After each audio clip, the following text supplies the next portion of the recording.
Well, happy first day of February here, folks. The real Captain Kirk here. We're live from One Bethlehem Plaza here in downtown Bethlehem. Man, that's blue sky day. Tomorrow's Groundhog Day. Again, the forecast shows about 91% cloud cover, so he may see his shadow. If he does, he gets scared, and that'll mean 6 more weeks of winter. So we'll see what he says tomorrow. A chilly day for sure in Punxsutawney, PA here. We don't care really what he says here in terms of 6 more weeks of winter. It may be 6 more weeks of winter and spring because it looks like the cold spring here, according to our forecast, all the way into May. So this is Easter week, last year map, right? Again, it was a cold Easter a year ago. In fact, we have this week, even though the Easter's shifting out 3 weeks into mid-April from late March last year, it's shifting into one of the worst weeks that we have in our forecast, year-ahead forecast for 6 degrees colder, one of the wettest weeks of Q1. So it's shifting into a very unfavorable week in mid-April. Again, we just briefed all our financial services clients here on this past week. Looking at U.S. winter to date, 69% of it's in the history books here. So meteorological winter is 1 December through 31 January here. So maps atop are versus average, maps below are versus last year. It's the coldest winter nationally in 7 years. So it's a tale of two halves, cold east, warm west, but so far. So coldest dries in 7 years, below average on temps and precip, and 9% more snow than last year, but still below average on that front as well. All that dry in the southeast, it's just amazing here. Again, we'll talk about the fires happening in North Carolina. Unfortunately, January is even colder, coldest in 12 years, 11 years for the U.S. overall. So your utility budgets are going to go sky high here. Every degree colder year on year, there's about a 5% increase in utility consumption. So Northeast is the coldest in 11 years. Unfortunately, your utility bill is likely to be up about 33%. We have a cool widget, consumer widget, if you want to play with it. It shows your year-ahead expected trends based on our year-ahead forecast. So it shows the weathertrends360.com/widgets-energy-calculator. And again, put in your zip code or city anywhere in the world, and it'll tell you what we think your energy consumption will be year on year. So high energy consumption here in Punxsutawney here, at least through March for heating. If we look at the fires down there, again, it's amazing. After September 29th, when all the flooding down in North Carolina with Hurricane Helene, all the timber was pretty much knocked down in some of these mountains. Since then, the rainfall's been the least in 8 years, third driest in 40 years. So went from flood to drought as expected. Again, this was in our insurance year-ahead severe weather reports that we'd have fires in North Carolina because of all this down timber, and we think this continues even into April this year. So high risk. This is what it looks like.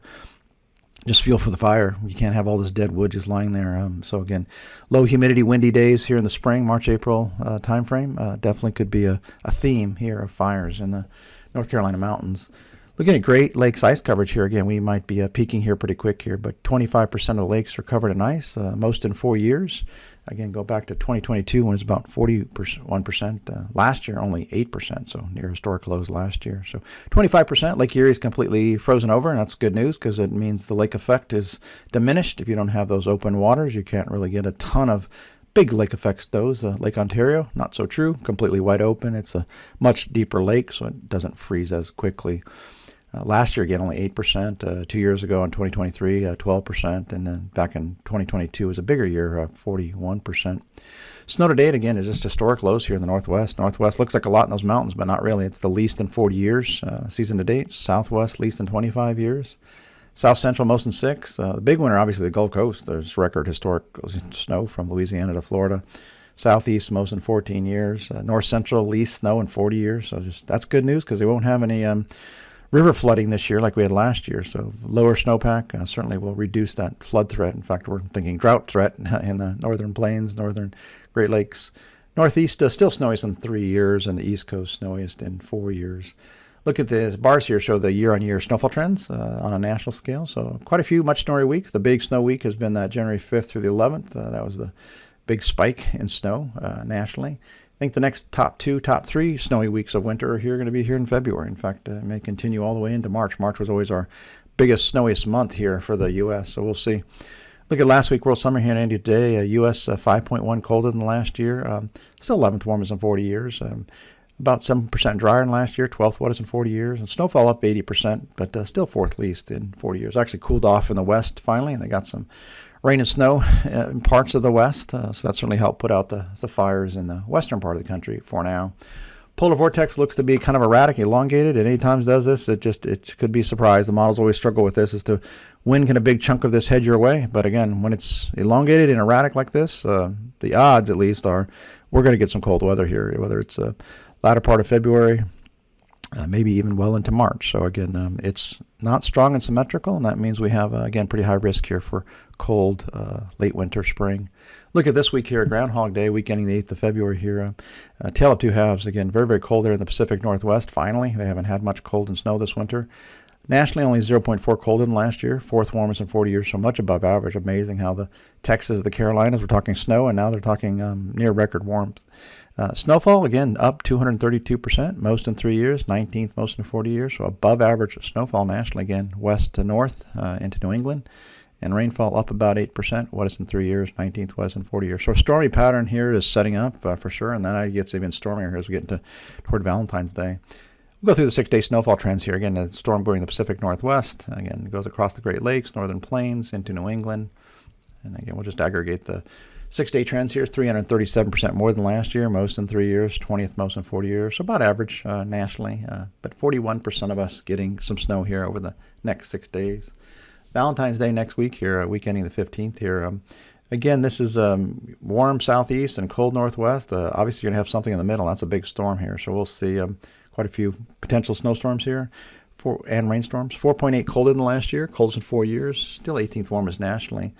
Snowfall up 92%, but that's the most in 4 years and 14th most in 40 years. And again, we'll see about this storm. There's a storm. Valentine's Day, President's Day weekend, historically, is some of the biggest storms, and snowstorms are very, very frequent for whatever reason, that mid-February period. And here it is. Here's a model. So we'll see. Maybe a little overdone, but the number one wettest for the nation in 40 years. So again, a very wet pattern with some cold air. We'll see if we can phase just enough cold air to make this a northeast snowstorm. So TBD. 14-day storm track again here shows the big storm going in the Pacific Northwest, and then it spills out into the northern plains, North Dakota, Minnesota, and then into New England. And then as we get here, we've got a couple more systems. We'll see again, mostly for New England. And then toward the end of this period, as we get toward Valentine's Day, another big storm. We'll see if there's going to be just enough cold air for that to be some snow here in the interior northeast. And if we aggregate these two world trends here through the 15th of February here, so cold in the Pacific Northwest, northern Rocky Mountains, western Canada, warm southeast. Europe, mixed bag. Again, cooler in UK and maybe Spain and northern France and Germany, but warm in the middle, but a little cooler than they've seen as of late because it's been pretty warm. Maps inset left are the trends versus last year. And then this is the rainfall, snowfall trends. So again, big theme is a lot of snow and cold and rain in parts of the north and the west, and then big storms in the southeast here. We'll see if some of those could become snowstorms here for the northeast. Precip trends versus average inset left.